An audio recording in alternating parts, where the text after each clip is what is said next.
This is a Rogue Media Network podcast.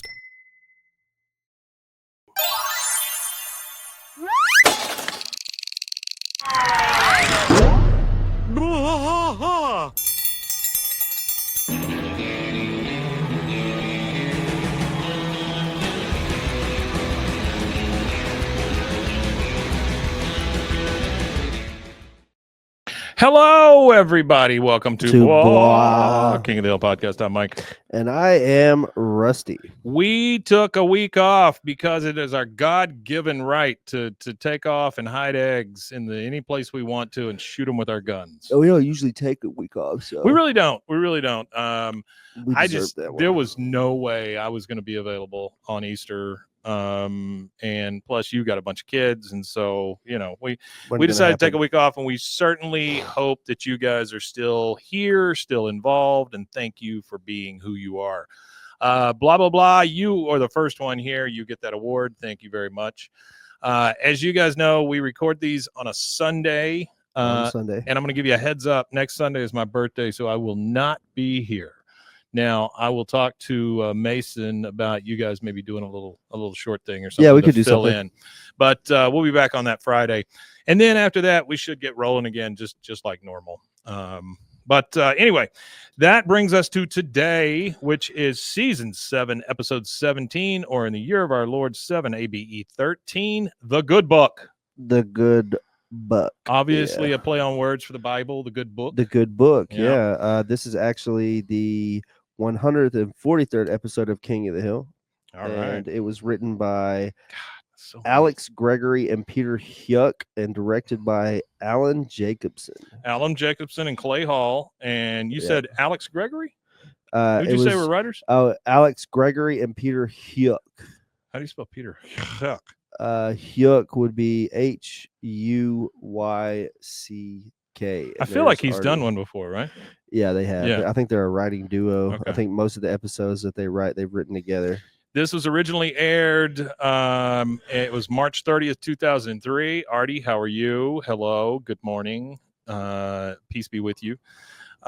This says Hank and Peggy become concerned when the leering Buck Strickland ends up in Luanne's Bible study class. Bobby skips gym to have tea and scones at the posh Hotel Arlen. Now, I'm going to go ahead and say this part because that B storyline with Bobby could have just thrown that right in the trash because it ended up doing nothing. Nothing. I mean, there is nothing that came out of that thing. I mean, it's funny to see Bobby go through these little things, but it felt like there was no conclusion to it other than get over there, and he was done. That was about it. That was it, so, yeah. But the episode in and of itself is a good one. So we start at Strickland. Hank is over there. He's getting ready for the day's sales. He's straightening a picture of him and Buck on the wall because God knows that's his that's his feedback. You see Hank starts walking through there, talking to the people that work there. He sees Joe Jack. Oh, how's it going, Joe Jack? I lost my bathroom key again, honey. He says, oh, Mr. Strickland, because he comes in. You hear the Yellow Rose of Texas horn on his giant Cadillac car. What is it? How does that go? No, that's not it. All I can hear is our theme now. Yeah. Anyway, Yellow Rose of Texas plays on his horn on his Cadillac car. And Hank's like, oh, Mr. Strickland. He comes in through the door and he looks rough. Like he looks like he just got hit by that car. Yeah, he looks real rough. He goes, yeah, Hank, I lost a pile of money and a pair of Italian loafers on that sleaze bag Lane Pratley. Oh, and can you cancel the morning run to Strickland North? I lost that too. I got to take my mind off my boo-hoos. Donna, find me that website where that elephant does his business on a man's head. All right. You could actually, I don't know about websites with elephants pooping on people, but there's actually a website where you could sounds perfect for today. Send elephant poop to somebody's house. Really? Yeah, actual elephant poop. Like you could send, like, if it's it's all filler. Somebody that you're disgruntled with or something like that. Maybe say your neighbor did something to piss you off or something, and you want to be and they'll send it anonymously, and they'll send a box full of animal shit. Oh, they send it anonymously? Yeah, it seems like a threat at that point. It does almost. Imagine stepping out and you've got a box full of shit. Exactly. It's not even a burning box full of shit. Well, that's what I was gonna say. Is there like something where they can upsell you, where somebody will follow it over there and set it on fire whenever they set it down? That's what I'm saying. And how long does elephant poop burn? I would imagine it was. It's probably a biofuel. Yeah. I've got a buddy that he used to have a little business on the side. I thought you were gonna say you had a buddy that had an elephant. No, he had a little business on the side called I Give a Crap. It was igiveacrap.com. I don't think it's there anymore, but basically you could go on there and order a box of fake dog poo, and it would include a little note like, I give a crap because you're the best person in the world, or whatever. That's a crazy idea. And then you would send it to them, and they would open it up and they'd get the fake little dog poo with a little note, which I always thought it was a good idea. That's interesting. This same guy, though, he's working on a thing now where he takes these little, like almost like old school medicine bottles, and he cuts the heads off of action figures. Okay. He puts them in the bottle and then fills it up with resin, and then sells the bottle with the head in it. So think about this. You could have like 2 bottles, maybe one of them's green and one of them's not. One of them's got Scully's head in it, and the other one's got Mulder's head in it. So you got the X-File. Oh, okay. Yeah. I just told him, I said, it's not a bad idea at all. I mean, you get these different. I said, the only thing is you got to be ready. These people on the internet will start yelling at you because you're tearing up these action figures. Oh yeah, for sure. Because I used to piss off comic book collectors because for a little while I was selling advertisements for old video games. Yeah. So out of the books. And I wouldn't. The thing is I would just buy like boxes and boxes of comics. Yeah. And I wouldn't even look through to see what I had to see if I had anything that was worth anything. I would just immediately rip the ads out of them. Yeah. And then people would get pissed off because you're ripping up comic books. Because I'm destroying comic books, but and not only destroying comic books without knowing what I'm destroying. I was just ripping ads out. Like I said, we used to rip up Pokemon cards in front of the camera, and people would get very angry about that. Yikes! Even though they're shitty ones. I mean, they weren't good ones. Yikes! All right, so now we're in Buck's office. Hank comes in there. Buck has his head down on the desk because he is feeling like hot garbage. Sir, I don't like to ask personal questions, but are you okay? I mean, what a personal question to ask, huh? I mean, that's really digging into somebody. Personal, my wife threw me out. I goes, what? He goes, yeah. I had Donna over at the house, and the old crow found us in flagrante on the credenzi. He doesn't say credenza. He says credenzi. The credenzi. On the credenzi. It's all over. She said, you can handle drinking bitches and my gambling, even turn a blind eye to extramarital escapades, but not when they happen all at once and on her birthday. I don't know what to do anymore, Hank. Maybe he starts crying. Cheat on your that's wife. What I'm saying. That's really the only thing. He starts crying, and Hank has to turn away, and goes, "Oh, there, sir." I mean, that's his entire. That's how he tries to make Buck feel better. All right, so now we're over at Tom Landing Middle School. They are getting ready to do cross country. So, I did not remember. I thought it was weird that they were out on the street when they were talking about cross country, but then I remember, I remember all these kids that would run down the sidewalk and all this stuff all around. That's all cross country. There's not a whole lot of, if you're in town, there's not a whole lot of country to cross. Not a lot. Not a lot of country to cross. So whenever they would practice at my high school, they would. There was like a path that they would run, but it was kind of like the perimeter of the school, but they would run on the street, kind of like around the school kind of thing. So the coach, I don't know that they ever give us the coach's name here, but we could look. But he sounds like every other coach. He's got the exact same voice as all the other coaches. Here. He says, today we start cross country every day for the next 2 weeks. You kids are going to be running. For those of you a little overweight or not athletic, this will be difficult, but so will life. He goes, now go. They have a generic name for the coach, Tom Landry, PE coach. Was voiced by Toby Huss. See, Toby does all of those coaches. Like he did the crazy coach too. And Klingheimer or whatever his name is. Yeah, and you can hear his voice in this. You can hear the same thing. That dude's a nutcase though. So they take off running. Of course, Bobby runs past last. He's just like dragging his feet. He goes, Coach, if you don't mind, I prefer to play to my strengths. Why don't I just hang back and hold the clipboard? He goes, move it, Hill. And so he takes off running. All of them are running around town. And Bobby kind of jogs up next to this girl and says, hey, Maggie, if we stay together, neither one of us will be last. Maggie says, I let you hide behind me in dodgeball. I'm through with you. And she runs off. Hide behind you in dodgeball. That's funny. He goes, He's running and he looks over and he sees in the Hotel Arlen, you can see in the windows, right? People eating and things like that. He sees people with little canapes and small cakes, and basically they're having high tea. Yeah, they're having a high tea, which is a really neat experience, to be honest with you. I've had it a few times in the old country. In the old country, where they have places that are specifically they just do little tea, but it's cool because they'll bring out like one of them 3-tiered things. Yeah. But it'll be like it's like that little 3-tier, a watercress sandwich or like a cucumber sandwich. Now, so they'll bring like little finger foods out. Let's just real quick, I'd like to visit the concept of a watercress sandwich. Okay. So tell me what's on a watercress sandwich. Is it just lettuce and bread? Well, when I was a kid, my mom would make it would be like watercress and cucumber, or it would be watercress and butter. Yes, Coach Sauer's already. That's what I'm talking about. Yeah. That's a big sandwich condiment is butter in England. Like not even on toast, just butter just on bread. Regular bread. And sometimes just butter and a piece of bread. So flavorful. Well, you got to think though, the butter that we eat here, the country crock, that's what you find in most homes, the country crock butter. Yeah. That's like 80. It's just oil. 9% not butter. Yeah. Yeah. So now my wife and I, we buy regular butter sticks, but like real unsalted. Yeah, like butter. Yeah, that's what my mom gets and stuff for cooking. I mean, that's what.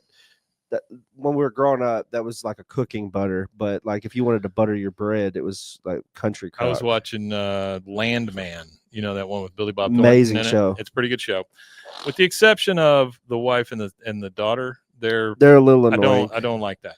That's a little too much. The girl, she is staying in the house that he lives in, out in the oil fields, and she goes in and she asks for like tanning lotion. He says they don't have any. She goes, okay, you got any butter? They don't have any. She ends up getting Crisco and putting it on and going covers herself in Crisco. Is shortening. Yeah. That seems like a really good way to go to the hospital. Probably so. Yeah. I imagine it would cook your skin pretty quickly. Rough. I finally watched Common Side Effects all the way through. Oh, did you? Yeah. Man, that's an amazing It's pretty good, isn't it? Yeah. Yeah. It's really not fall down hilarious. It's just a good show. Yeah. It's just a good show. Yeah. I mean, it's got some funny bits to it. And like the whole premise is funny. And then like, I really like, I think Mike Judge's character, the CEO. Yeah, I think that's pretty. He's very good at that. Good. Yeah.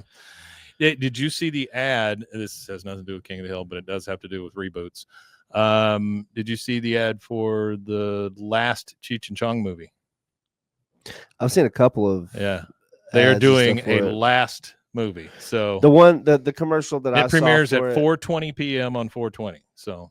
Oh, so it's already out. I don't know if it came out this 4/20 or if they're planning for next 4/20. Yeah. Well, I know that the commercial that I saw was, it was like them two sitting inside of a Rolls Royce. Yeah. And they step out of it, and of course, when they step out, like big plume of smoke pours out, and they're like, I can't remember what Cheech was wearing, but Tommy Chong's in like crushed velvet. Like he's in like a velvet or a velour like jumpsuit kind of thing, like a joggers with like a zip up pullover kind of thing. Yeah.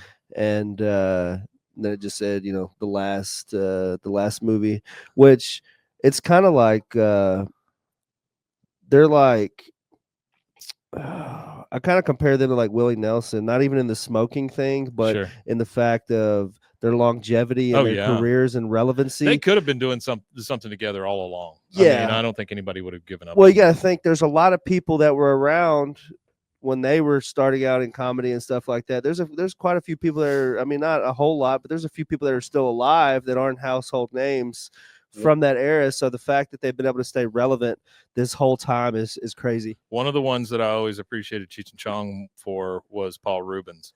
Paul Rubens or Pee-wee showed up in I think a couple of the Cheech and Chong movies. He was always like the weirdo or whatever, Yeah, he had that.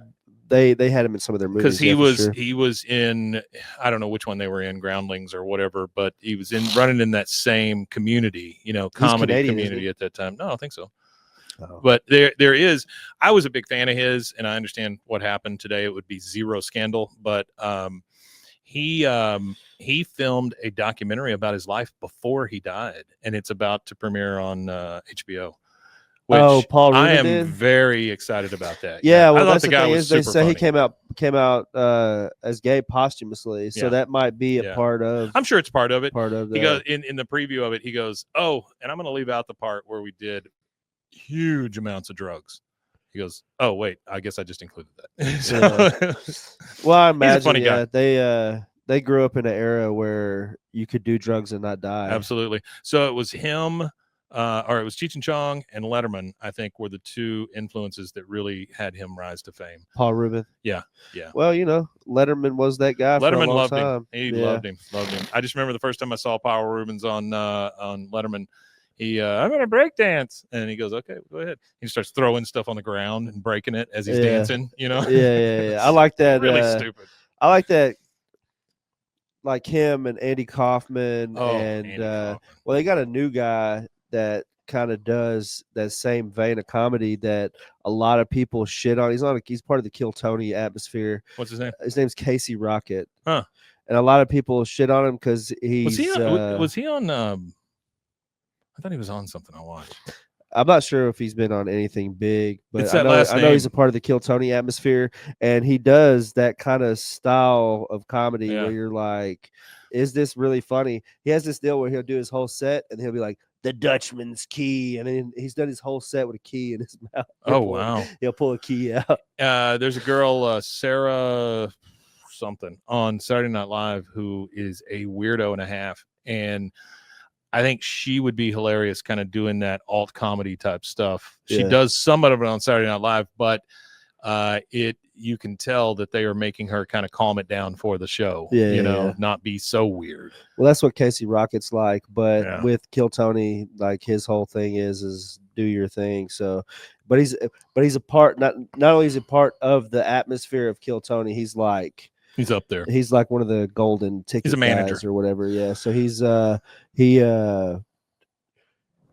I think he's hilarious. He does just weird shit, like he'll like squat and then pop back up and go Maybach music, or just do weird just weird shit. Or Artie brought up Carrie Goldbutter. Carrie Goldbutter is good. Yeah. Or what was one that he did? The world is a vampire. Like he'll just say like song lyrics, just says stuff like that. Huh? Stuff. Like I don't know. He's I'll look him up. Or he'll have props where he'll pull out. He had this one bit where he said he's been having fever dreams about him dating the Mucinex bug or whatever, and he'll like pull out like a Photoshop of him and the Mucinex bug like hugging each other. Like it's funny.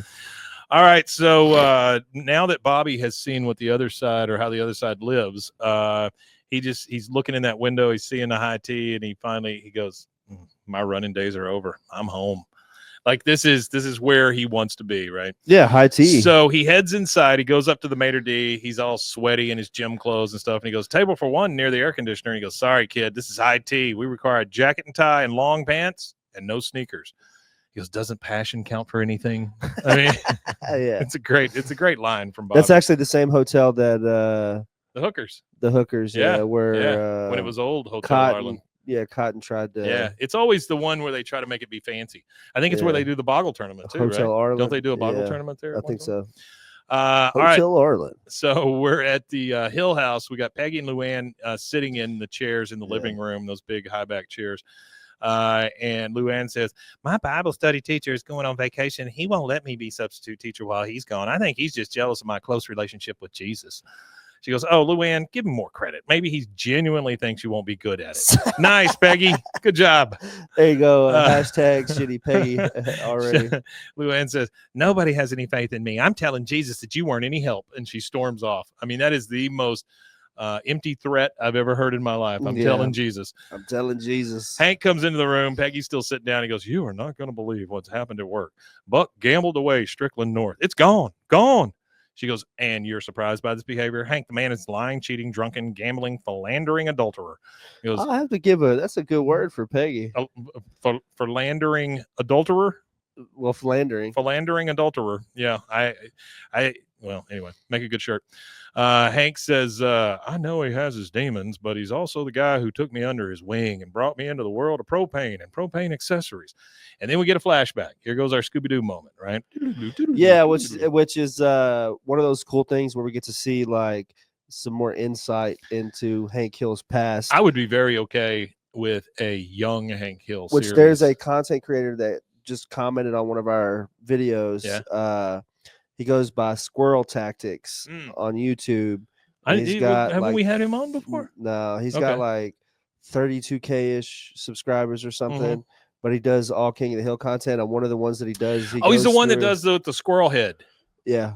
Okay. And he goes through and he actually has an episode where he goes through and takes all these little flashbacks of Hank. Yeah. And builds Hank's story. Oh wow. That's a great idea. Rainy Street. Yeah, I need to watch that. So he kind of talks through. He kind of talks through it a little bit, but how cool would that be to do a prequel? You know? Yeah. No, that would be cool. I think that would be a cool thing in itself, and I kind of hope just do one season. It'd be fine. You know? I hope they explore. Since we moved to the future a little bit, I kind of hope they explore a little bit. It would be very cool of their past. I would love to see that. All right, so we go to the flashback, and we're of course at Arlen's Gene West, home of those badass jeans. Hank's working. Buck is in there trying home of the brass button Wranglers. Right. Buck is in there trying on some pants. Hank comes walking up to him. Of course, Hank is very young. He goes, there's a money back guarantee on those. It's not the store's policy. It's just mine. He's going to give people money back if they don't like their jeans. Personally, he's going to give them money back. That's crazy. Buck says, you do a damn fine job selling dungarees there. Looks at his name tag, Hank. But let me tell you what I'm selling. Propane. Hank just goes, propane. And then we're at Strickland. Yeah. This is still in the flashback. We're at Strickland. And they're wiping tanks down. And Hank says, he was a window into an exciting world of clean burning heat. You could overhear that. You know, he's like narrating the thing. He goes, yeah, you keep these tanks shiny and clean. They reflect more sunlight and stay cooler. That means less gas escapes through these valves here. See? And so it shows kind of how he showed Hank to begin with. He pulled him out of, Chess King. Yeah, I remember a Chess King. That was mostly pleather. Chess King and James West. Yeah, those were two very big shows. Well, we had Kestner's, yeah, here in town. That's the one I remember. Yeah, because it used to be right here. I didn't go in Kestner's much, but yeah. Well, Kestner's was a big jean place here in town. My dad is like a honky tonk country guy. Yeah. So, well, if you hung out at a mall in the 80s and early 90s, you know Chess King and Jeans West because they both were. Members only jackets. My dad had one of those. Yeah, and then it became the Buckle, I think was the name of one of them, or something like that. I recently looked up members only jackets on eBay, and they are. Why are they like $100, $200 for a jacket that was? Tell me why 20-year-olds are wearing fanny packs. I don't know. Yeah, I got no idea. Well, I don't think the fanny pack ever went out of style. Oh, the fanny pack went out of style. It did. I personally can not tell for you dads. The fanny pack it's always been utilitarian for dads. I think there for a while. Packs. Well, great. That's I'm glad that people are using them. I'm just saying, I think it went out of style and then came back. I've been using fanny packs since. Yeah. I just really think that sometimes as a man, there's some you need a little more things than you could carry in your pockets. Nobody ever wears them on their fanny though. No. No, that's the thing is in England a fanny is a pussy. So well, that's what I was saying. When people say British, fanny and talking about the rear end, like in England a fanny is a pussy. So that's a crazy word. Remember that, kids. In England, fanny is a pussy. So we come back to real life, and Hank's still talking. I can't turn my back on him. Without Buck, I'd be selling pants. I mean, I'd never tell him this, but I think of him as a mentor. And here's Peggy. Really? I thought I was your mentor. What an idiot. Yeah, that's crazy. Well, you got to think she's probably been with him since he's had this job. Well, sure he has. Sure she has. But she's been with him since his Gene West days. How is she his mentor? And there's just no way. Just really, the funniest thing about all of this to me is you would have think that Hank would have had some, I'm not saying that sales, you can't be a man and do sales, but I always would have pictured Hank doing some kind of manly ass job. Labor, like my dad, when my dad was 12, he worked on a chicken farm. Well, I'm sure he did all that kind of stuff, and all the, all of that kind of stuff. Like my dad worked on a chicken farm when he was 12, and then like when he was 13, 14, he was throwing roofs and stuff like that. So when I think of like Hank Hill, I think of Hank Hill as that kind of guy, somebody who's done some kind of like manual labor job, but really just been a salesman. Pretty much his whole life. Yeah, been a salesman, but he did know how to do all that stuff. Are Hank's hands? Does Hank have soft hands? Maybe then. Artie's got a point here. He says he used to sell tractors. That does come up at one point. Well, yeah, he did used to sell tractors, but he's still been a salesman. Like, I don't think he's got soft hands. Like, no, he does too much work to have soft hands at this point. Too much mowing. You think about like his at home stuff keeps his hand just enough callus on it. Well, he played football. So he's got athleticism. He's got a little bit. You ever shaking a modern athlete's hand? They're pretty soft. Are they? Well, this is Hank. I've met some because there's a lot of those, especially like with professional athletes and stuff like that. They do so much like for the job that if they're not on the job or like in season, a lot of them nowadays, since video games are so huge, there's a lot of like video game stuff. Like one of the Tennessee Titans is like a RuneScape player or something. Like we were talking about that. That explains a lot. That a couple weeks ago. Yeah, explains why the team is so good. All right, so, they'll be all right. Cam Ward, come on. Yeah, we'll see. Again, a lot better than Will Levis. It doesn't always shake out. So we'll see. Yeah. All right. So now we're in the alley with all four of them. Hank is talking to the guys. Oh, I'm worried, fellas. Buck's never been this bad, and this time I'm afraid he's going to take the business down with him. That's a very real fear I would have as well. Yeah, I'd have that fear Buck too. I would honestly. I would hate working for Buck in that aspect, knowing that he's a gambling man. Yeah, and that he not only does he just gamble his money and stuff like that, but he also gambles business assets. He absolutely does. Yeah. He gambled a whole segment of his company away. I think the last one we watched, he gambled Hank away. Yeah, he gambled Hank's services. He gambled Hank away. He was going through his drawers, all that stuff. Anyway, Dale speaks up first. He says, what a friend would do? He'd get me to burn down said other friend's failing business for the insurance money. Just say the word or don't. I'll get the signal. Just nod your head or don't. Shut up, Dale. So we're on. See, now this to me would have been a better B story. You have him Dale trying to figure out how to burn Strickland down and failing at it every time. That would be funny. That would have been a better B story. Hank pulls up to Strickland. He sees Buck talking to some men through the window. He goes, "Oh, Buck's back on the floor." And then he goes inside and he hears Buck talking to these guys. You got to buy this grill. I need the money. There's a horse and make all this right. You got cash? Huh? And he starts throwing up into the grill. Customers leave. He goes, sir, why don't I take you home? He goes, oh, good idea. No, wait a second. And starts throwing up in another grill. And he's just like, okay, all right. And then he's actively sabotaging his own business at this point. He's puking in the grills. Yeah. Poor Joe Jack or whoever's got to clean it up. Probably Donna. They are driving Buck home at this point. Buck has the window down, air's coming in his face. I'm so god dang lonely. He goes, hey, before I drop you off, there's someone I'd like to introduce you to. I think you two might hit it off. This is kind of weird for Hank. Yeah. Right? Because they end up in some church pews under the Jesus Christ stained glass in the church. I've never seen Hank drive somebody to church like this, like drag them into church, basically. Yeah, I've never seen anything like he's actively proselytizing here. Yeah, it's a little odd. Father Hank. Yeah, no kidding. He brings him in there, and Buck, of course, the first thing we see. Rest in peace to the Pope, by the way. It's true. The first thing we hear Buck say is, "Can we go yet?" No, not until you hear me out, sir. The flame in you has grown dim. But if you'll just take your hands off the valve and let him in, the Lord will fill you with his gas, which is just a great. That is awful. That's a great thing to say. That sounds absolutely awful. Hey, so I'll leave you two here by yourselves. You probably have a lot of catching up to do. He gets up out of the pew and he leaves Buck there by himself. Next thing we see is we're back at the Hill house, of course, in bed with Hank and Peggy, or Heggy. And Peggy says, you cannot fix Buck Strickland. He is drowning in the sea of his own addictions. If there's one thing I learned at the YWCA camp, you cannot save a drowning man. Okay.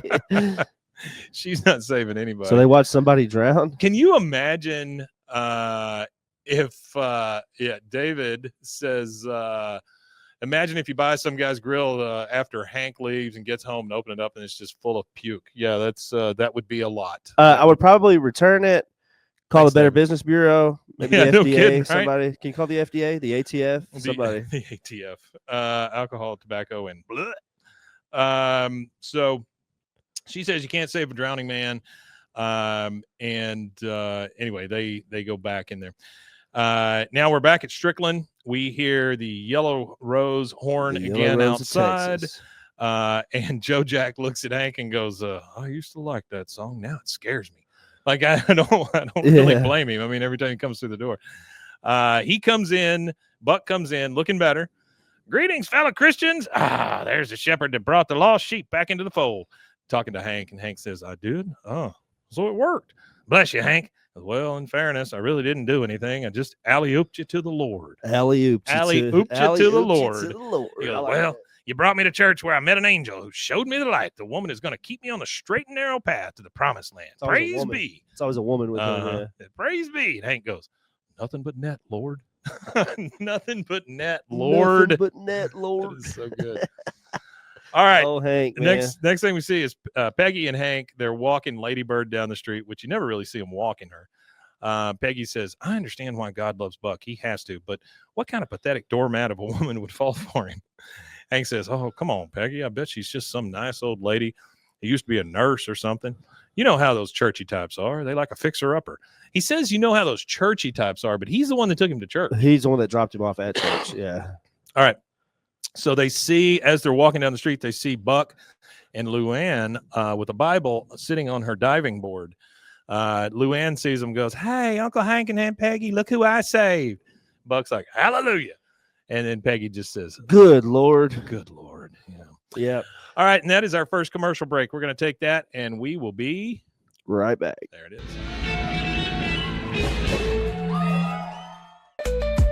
Join the Daily High Club, the premier destination for glass, water pipes, vaporizers, and accessories. Since 2015, we've sold over 1 million quality products and teamed up with legends like Snoop Dogg and Tommy Chong. Ready to elevate your smoking game? Visit dailyhighclub.com for our El Primo subscription box or shop unique pieces today. Discover the world of luxury sex toys at Luxury Toy X and indulge in the ultimate pleasure experience. For years, we have been dedicated to the belief that sexuality and wellness are essential components of a happy and healthy life. With over 70,000 satisfied customers, we take pride in our ability to provide products that enhance your sexual well-being. Join our community of satisfied customers and unlock a world of pleasure and self-discovery. Visit luxurytoyx.com today. Cleanse your body of accumulated toxins and embark on your wellness journey at your own pace. At Global Healing, we provide premium supplements to help your body heal naturally. Combine that with OrganicHemp.com's top quality CBD for ultimate balance. Start your healing journey today at GlobalHealing.com and OrganicHemp.com.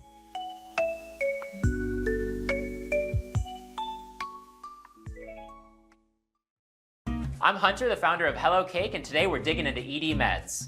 The number one thing we hear is that guys are sick of waiting for ED meds to kick in. Traditional ED meds take about an hour to kick in as they have to go through your digestive system, where Hello Cake's ED medication dissolves under your tongue and works in about 15 minutes. That's about 3 times faster than traditional ED medication. Curious about ED meds? Go to hellocake.com.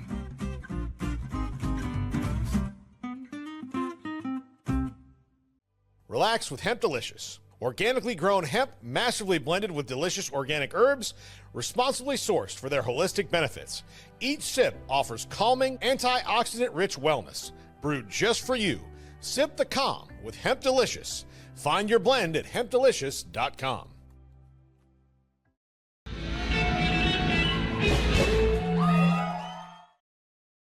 Hey, we're back. What the venue for the Willie Nelson concert, it said explicitly, don't bring any weed or hemp products or anything like that, because there's nobody to discern what's, if it's the legal stuff or not. Yeah.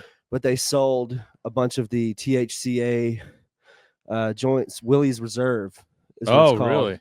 So they sold a bunch of Willie's products. There? Yeah. Oh, wow. So when you go in, if you don't bring anything, that which won't a lot happen of people still did anyway, they actually sell the THCA stuff there. So yeah, that won't happen next time. You can thank Pat Curry and your governor and all of those guys.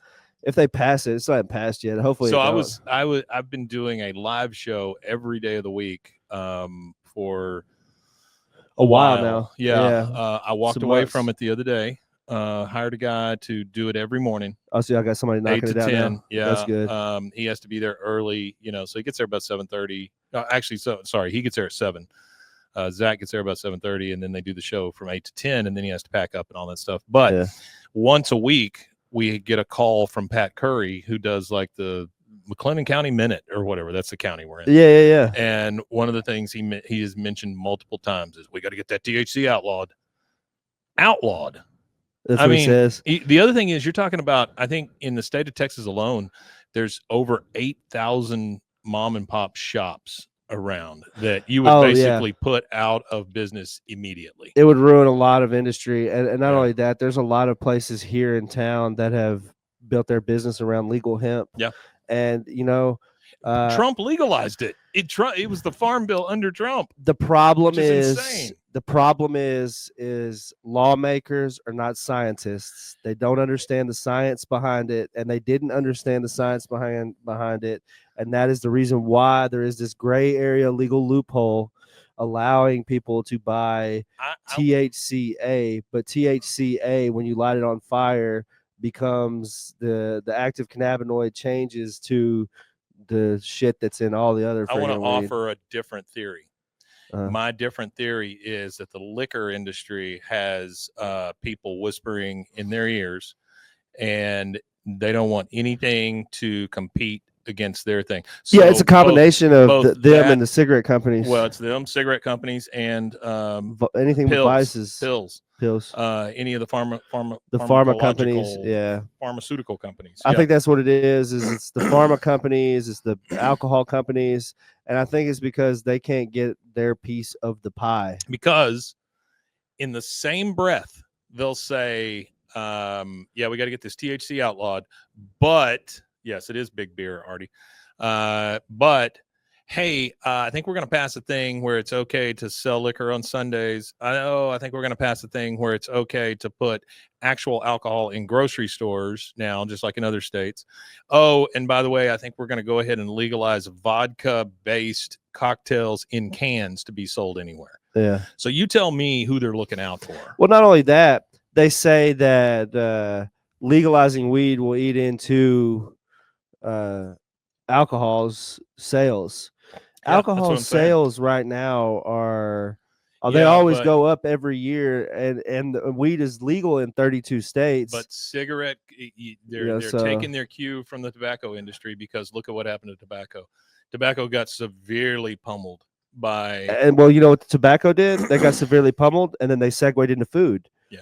So if you look at all the major food companies, they're owned by big tobacco. Oh, sure they are. Yeah, and that's honestly the reason why food sucks so bad, is because if you look in the 80s, when obesity started to shoot up in the late 80s, early 90s, and into today, you just look when the cigarette companies bought the food companies, and then you start looking at the ingredients in the food before they were bought out. So like once the cigarette companies bought the food, they were like, okay, well, how do I make food more addictive?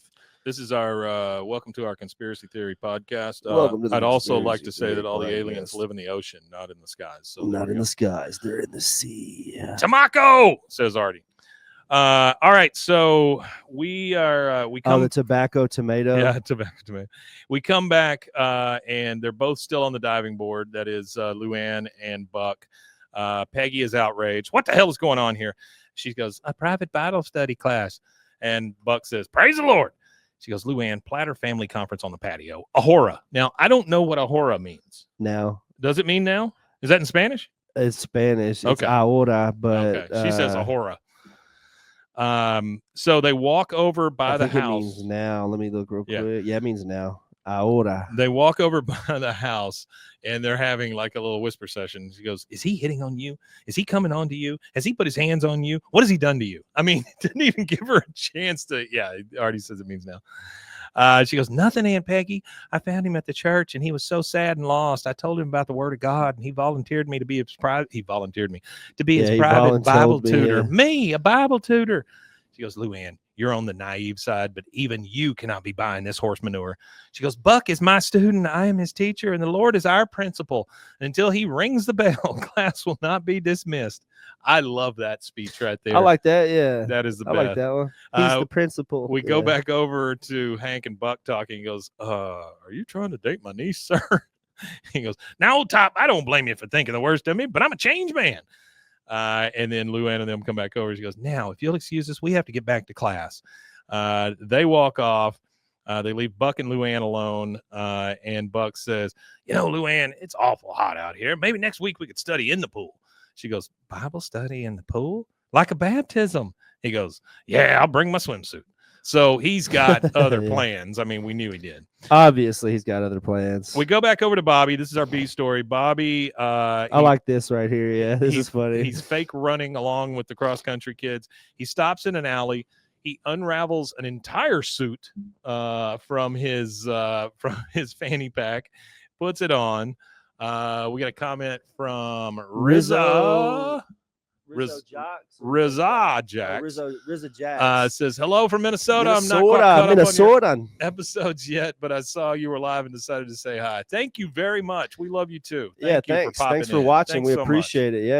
Yeah. You ever want to come on and give your opinion, let us know. Yeah, we're the longest running King of the Hill podcast. Love it. That's it. And today's the final. No, I'm just kidding. Anyway, he unravels an entire suit out of his stupid fanny pack, puts it on, and goes inside into the Hotel Arlen for high tea. Which I think it's hilarious that he stuffs a suit in a fanny pack. It's all rolled up. He knows how to pack. He rolls it. He can do it. He's sitting at the table in his little suit, and he's saying to the waiter, "Are these English cucumbers in the cucumber sandwiches? The regular ones come back on me." And then you've got a couple of the old ladies sitting next there for high tea, and the waiter just says, "I don't know." He goes, well, would you find out for me, please? And he sends him away. The old ladies are looking at him. She goes, oh, it's so nice to see such a refined young man. My grandson steals from me. Would you care to join us? My grandson steals from me. He goes, oh, that depends. Would you care to share your lemon curd? And they just go, And so he goes over to their table. Like I say, it's not the strongest B story in the world. Not the strongest. It is not. I think it's funny though. I like it. It is funny. Even though it's kind of like nonsensical and it doesn't really have any direction. I think it's kind of funny that Bobby's sitting there having high tea. But my favorite thing is like he's like, are these English cucumbers? Because the regular they come back on me. Yeah. Well, they make him burp. They're literally the same thing. We go to all four of the guys in the alley. Dale starts, Hank, you've been very unclear on this whole thing. Do you or do you not want me to burn down your workplace? He says, dang it, Dale. That's like a C plot. That's what I'm saying. He keeps mentioning it. Dang it, Dale. I don't want you going anywhere near Strickland. Things have been great since Buck found religion. He goes, again, your words say no, but your body language says towards that sucker. Yeah. Then we see that Peggy is right there with the guys. She's up on an extension ladder, leaning against the fence, and she's got binoculars, and she's watching Luanne and Buck over there on the pool. And she goes, unfreaking believable. He goes, Peggy, will you knock it off? Why can't you just accept the man's been saved? Doesn't cost you anything. She goes, they are in the pool, Hank. Luanne is in her bikini. Her hair is wet, sopping wet. Like that makes a difference. Whether it's wet or just sopping wet. He goes, well, she's supposed to be giving him a Bible lesson. I'm going to make sure it stays a Bible lesson. So he starts walking towards Luanne's pool. And you hear Luanne saying, so that's why it's better to be a little bird sitting in heaven than to be the biggest, toughest grizzly bear in hell. Do you know what I mean? He goes, yes. He goes, yay, fellowship hug. And then she hugs him. And of course, she's in her bathing suit and all that stuff. Yeah. He goes, woo, amen to that. She hugs him, and boy, you can see it. Joseph sticks his grubby ass, being a little weird, peeking over the window, or peeking over the fence, little perv faced over the fence. And he goes, dude, what are you doing with her? She goes, "This is a Bible study class, Joseph." I think that's the funny thing too. Is like he's intruding on somebody else's backyard, and he's watching like, her get hugged. What are you doing he's like, with her? Dude, what are you doing with her? With her. He goes, "Oh yeah, I like the Bible. I like it a bunch." She goes, "Well, come on in." Joseph comes in. Of course, Buck first says, "I thought this was a private Bible tutorial." She goes, "Oh, there's enough God to go around." And then Joseph, yes, Artie says he loves Buck's heart surgery scar, which is on full display. Yeah, he's got that massive open heart scar. The big one.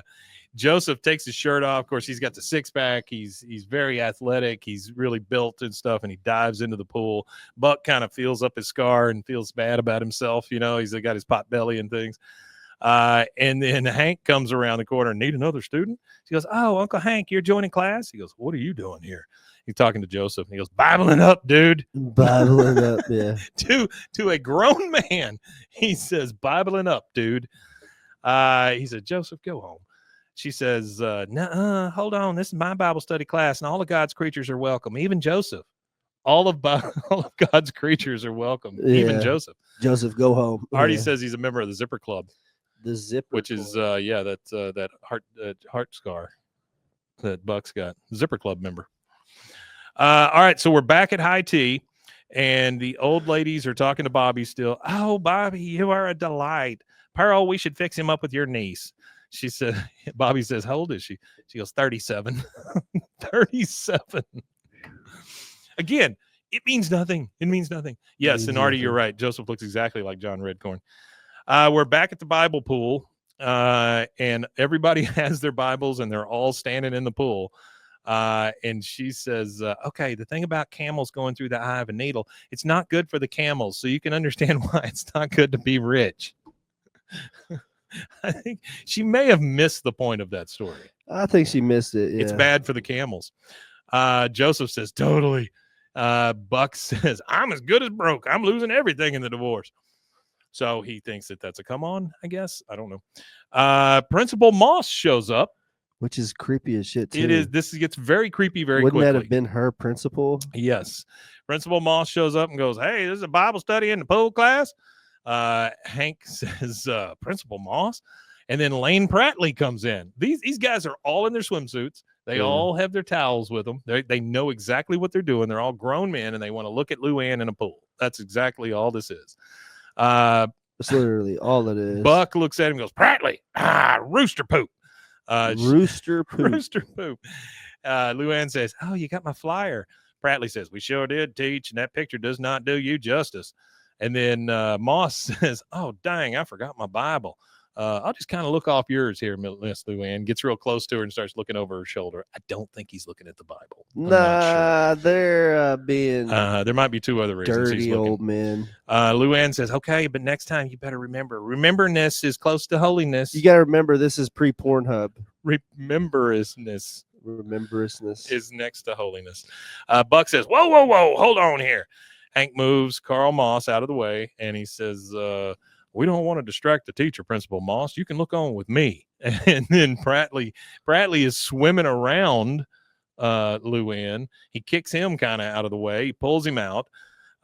So he's basically it's like Luanne's in heat, and all these cats are circling her or whatever. All these crazy. Tomcats. Yeah, it's pretty wild. He goes, "Now, Luanne, weren't you and Buck discussing the importance of the commandments and why you shouldn't covet things and such?" It's crazy how naive she is about it. She is very naive. Buck says, "Yeah, as a matter of fact, Luanne." And then Octavio shows up.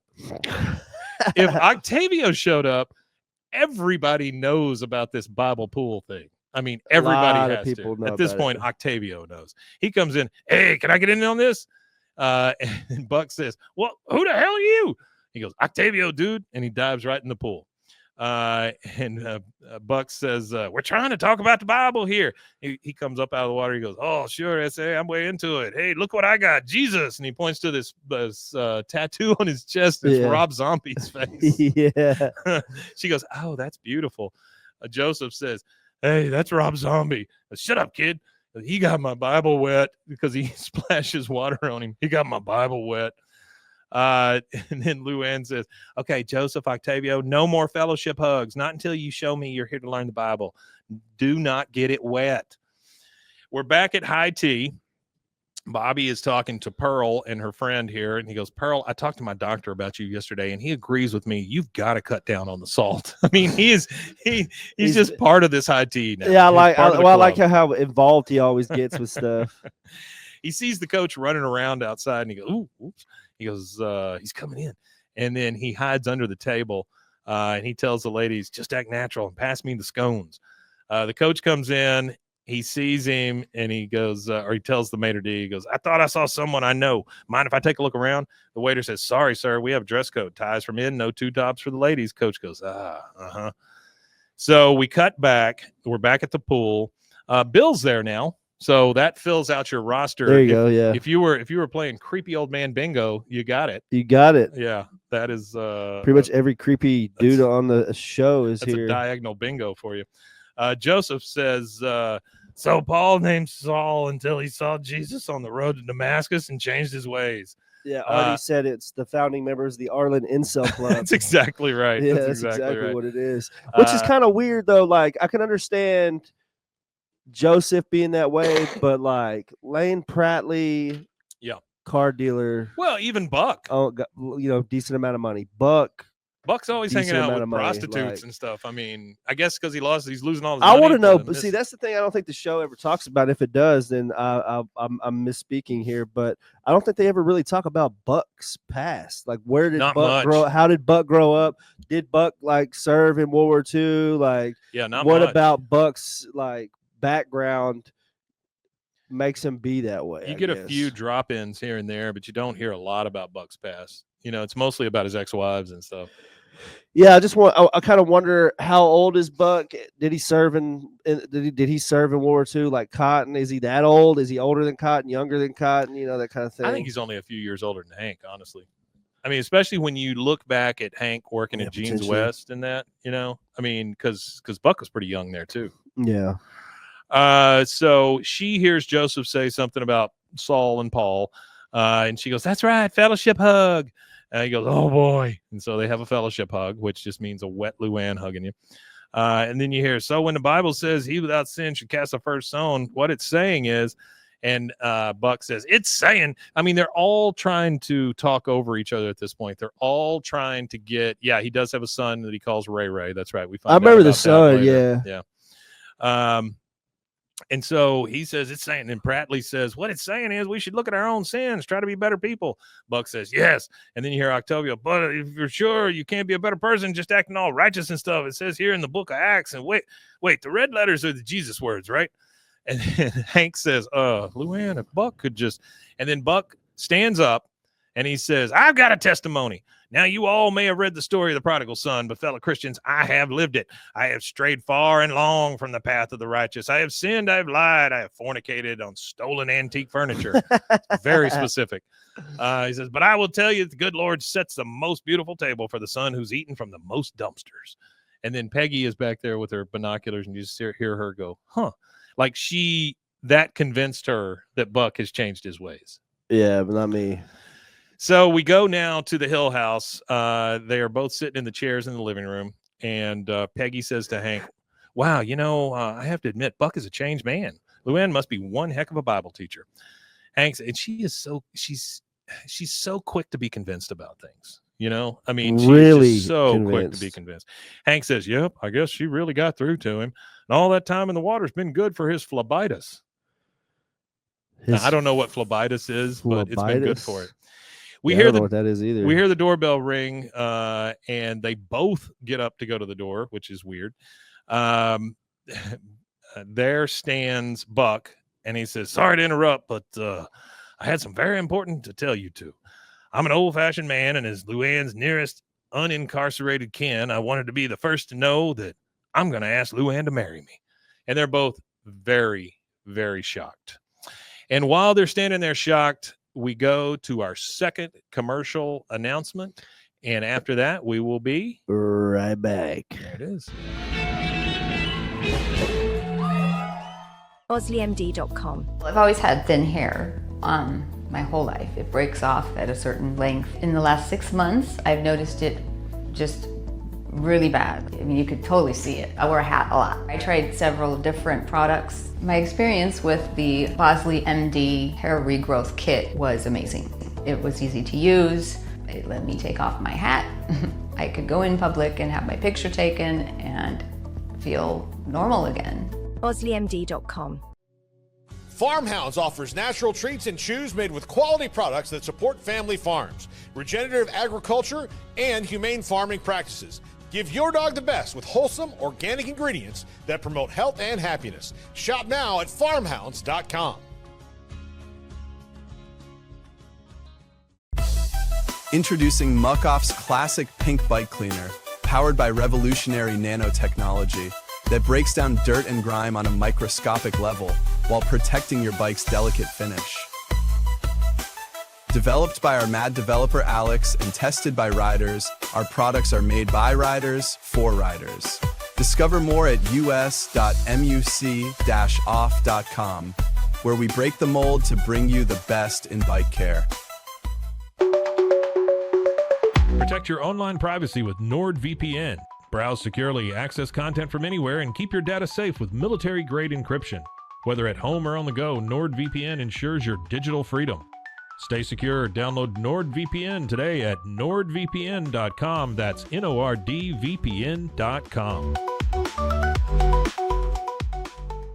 Looking for tickets to the hottest shows, games, and events? Ticket Liquidator is your one-stop shop for great prices, no hassles, and guaranteed tickets. Since 2003, we've been connecting buyers and sellers, providing access to sold-out events at prices lower than most secondary market options. Whether it's sports, theater, or concerts, our massive nationwide network ensures you get the tickets you want, guaranteed. For the best seats at the biggest events, start with Ticket Liquidator today at ticketliquidator.com. That's TICKETLIQUIDATOR.com. Ticket Liquidator.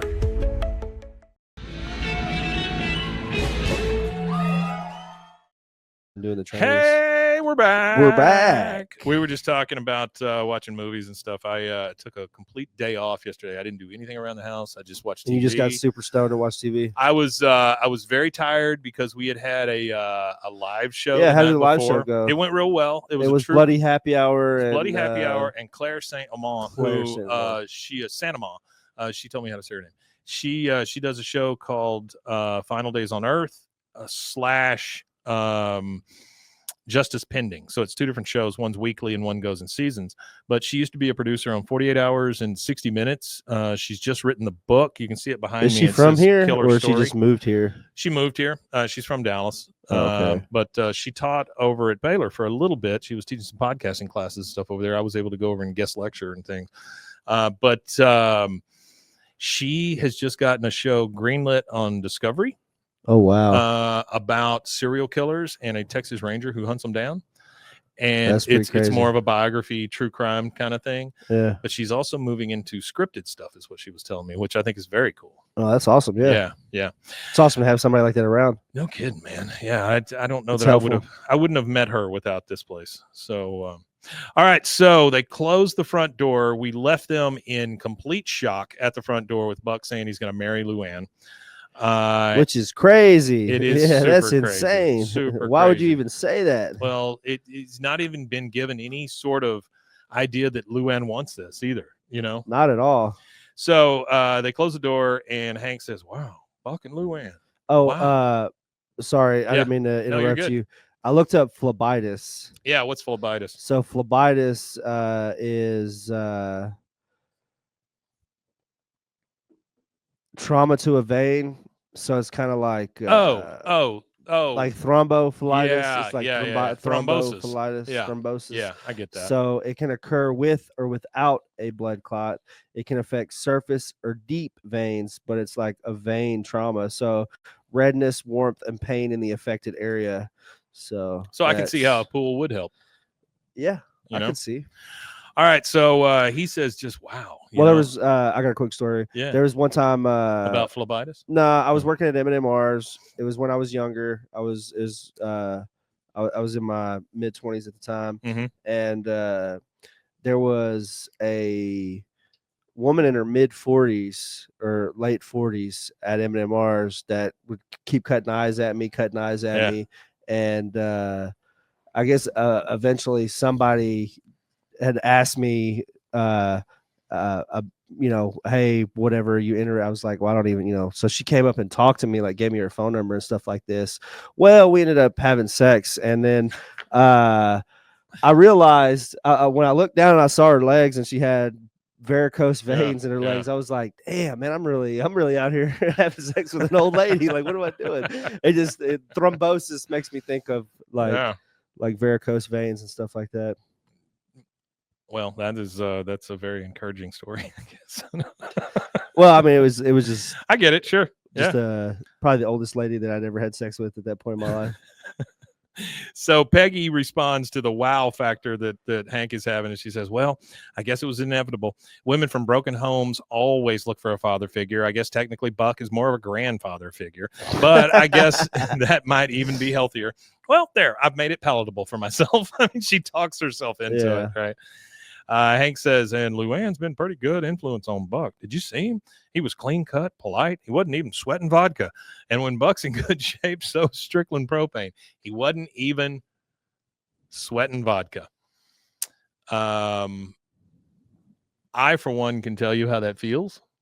I have sweat vodka before. Yeah, I've sweat I do not whiskey. I actually have a scar on my thumb. Anymore. You can't really see. You might be able to see it. That scar right there. I had bought a half gallon of whiskey, and I was up in a group chat with friends on the computer. Yeah. And this is like 2008 or 9-ish. And I'm just sitting there taking shots, drinking. We're all laughing on the group chat or whatever. And next thing I know, I look down, and it's like 4 a.m. and I got work in like 2 hours, and I've drank a good, half to about 3/4 of this half gallon of whiskey.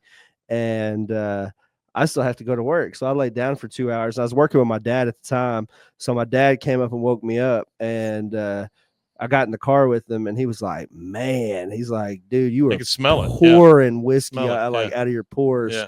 And he said, are you even like, should I even take you to work? Right, and I was like, no, I'll be okay. So I rode with them. We stopped at the convenience store. I got 2 big orange juices and a massive honey bun. And I slammed the orange juices, ate the honey bun, and I felt a little bit better, but I was still so drunk. Oh, sure. That like I was sawing on something, and I'd slipped with being drunk and cut myself.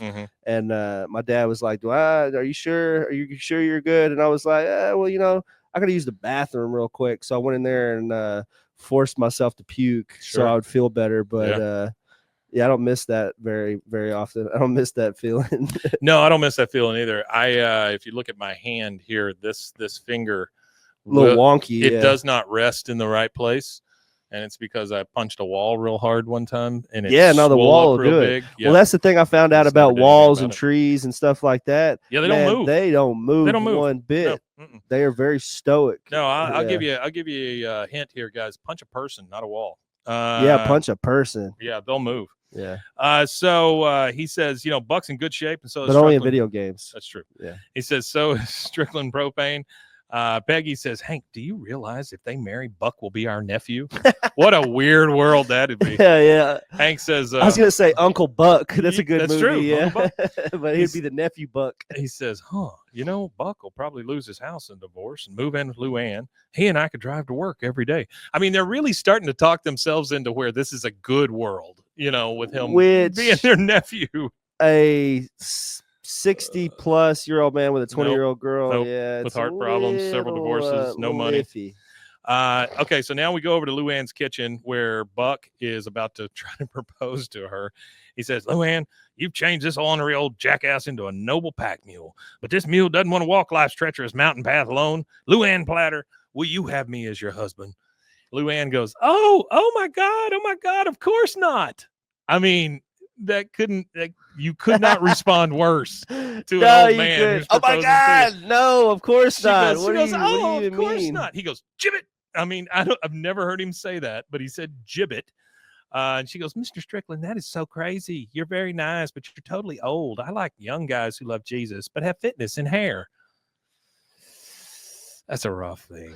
That is rough. rough. And then fitness and hair. And then this whole next like line of thought is kind of crazy too. He runs out into the driveway. He runs into Peggy and Hank, and he goes, "No, you see, she spurned me. I've been spurned." Hank says, "She what?" He goes, "She toyed with my affection. She was only doing it to get me to the Lord. How sick is that?" Hank says, "Sir, wait. Luanne. That'd be a good shirt with Buck all like half drunk on it. She spurned me. She spurned me." And he says, "Luanne, what happened?" She goes, "Oh, Buck just wanted to marry me. I said no." He goes, "Well, look, he looked pretty upset. When Buck's upset, he drives straight into his addiction." She goes, "Oh, that's okay. He's totally addicted to Jesus now." She is. She sometimes proves that she is not the smartest person in the world.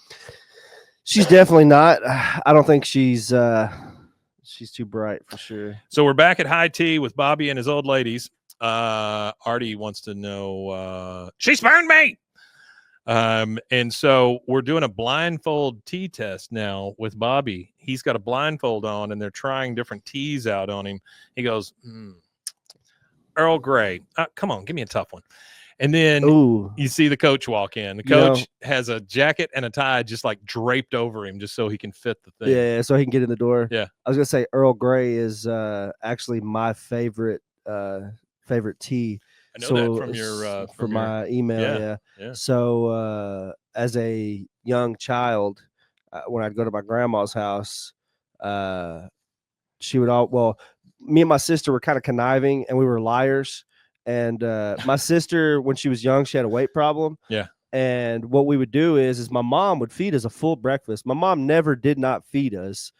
And we had my grandmother convinced that my mother was neglecting us at breakfast time because we lived on the same street as my grandma and we walked to school. So we would eat like my sister planned all this, not me. I was just a part of it because she was she's 6 years older than me. So she was the schemer on this one. Sure. So by the time I started school at like 4, she was 10. So she had this plan all set up. And we would leave early from our house and we would start walking to school. Well, on the way to school, after we got done eating breakfast at my mom's, we would go to my grandma's and she would be like, "Oh yeah, mama didn't feed us. We're That's hungry." Pretty damn devious for a kid, so, you know? My grandma would cook us another whole breakfast. Oh, shit. So I'm like, but I'm getting pinched by my sister to not say, "Don't you say anything." Yeah. So my grandma would cook us breakfast and she would always make an Earl Grey. But if I stayed the night with her too, that was like the drink she would make me. What they call I think the correct term for it is a London fog, which is just milky tea. Okay. So my grandma would put milk in my Earl Grey with a little bit of sugar to make it for like a kid, a kid doesn't want to just drink straight black tea. But Earl Grey is one of the best, I feel like, black teas. I think it'd be great if your username was Milky.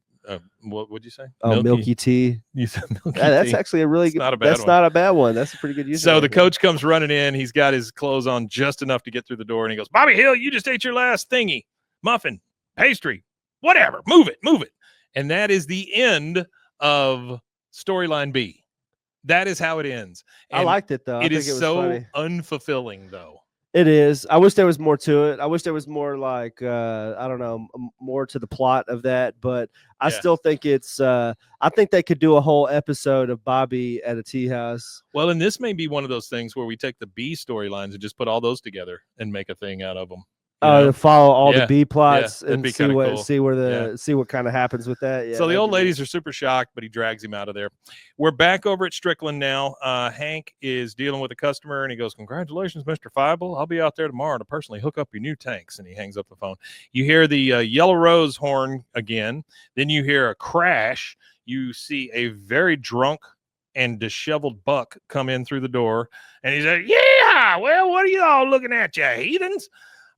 He tries to drink from the bottle, straight from the bottle right there. And Hank says, no, sir, not on the premises, and certainly not during business hours. It's fine then, Hank. Let's you and me go bet on the ponies. I'll just get some cash from the safe. He goes, "Oh, don't bother, sir. I changed the combination. But it's always been my birthday." "Well, now it's my birthday." "You've been here 20 years. I know your birthday. I know it. It's September 22, 29. He goes, 29, and he passes out, hangs up.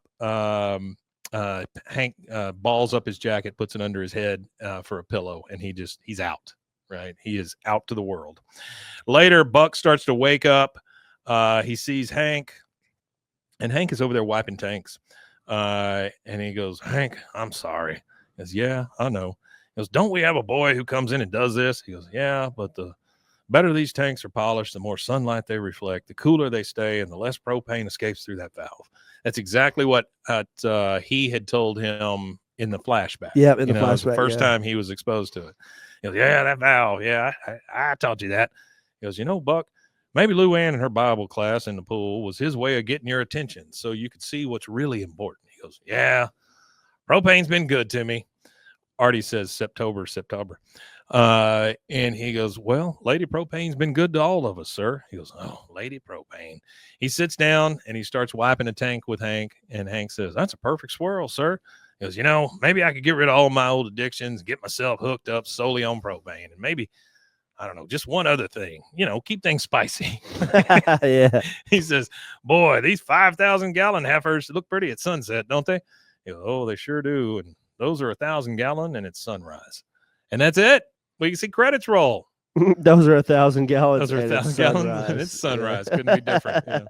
We see the credits, and then after credits, we get fellowship hug. Oh, boy. So we get her giving a fellowship hug. Whoa, the fellowship hug. And that is it for season 7, episode 17, The Good Buck. That is it. Originally from March 30th, 2003. Yep. So you want to tell us where they can find us anytime else? They could still find us at BWAAKOTH on all social medias. And we like emails. As you've seen, as you'll see in our Friday episode, we had some guests. So if you want to be a guest on our show, email me at BWAAKOTH@gmail.com. That's for anybody. If you've got a podcast, you just want to be a guest on the show. Yep. I've got a few more that I've got to line up and stuff like that. Kathy Howley, heart, and peace. Thanks for being here. So if anybody wants to be a guest, or if you want to say something, or you got an idea, thought, opinion, feeling surrounding King of the Hill or not King of the Hill. Yeah, honestly, we'll take anything we can get from you. We love you guys. We thank you so much. Every week we get some new folks come in and out. Just tell your friends, tell your neighbors, tell your preacher, whatever. Don't tell your dog. Don't tell your dog. Dogs hate us. But we appreciate you guys slogging through this thing with us. Like we said, I haven't said it yet, but on this one, there is a thing in Austin being held called the ATX TV Festival. It's on May 30th. And I have zero pull in this thing, but I have applied for credentials for us to go cover this. I hope we get them. If not, I'm gonna buy a ticket. If we can do that, if not, we'll probably buy tickets and go and just see what we can do. Hopefully they give us enough notice so we can buy tickets. Yeah, that'd be cool. I'll check in again on it this week because this week starts May. So anyway, thank you guys for being here. We really appreciate it. Check out that ATX TV Festival in Austin. I think you can watch some of that stuff online also. Yeah, they'll have some stuff online. But, I imagine that the King of the Hill panel will probably eventually be online too. I would think so. Yeah. I don't know if it'll be live, but I know they'll probably post a video of it because anytime they have a panel like that, something gets shared. Oh, sure. All right. Well, that is it for us this week. We will be back on Friday with some guests in tow. And until then, I think there's only one thing left to say. Oui, Matanye. Oui, Matanye, indeed.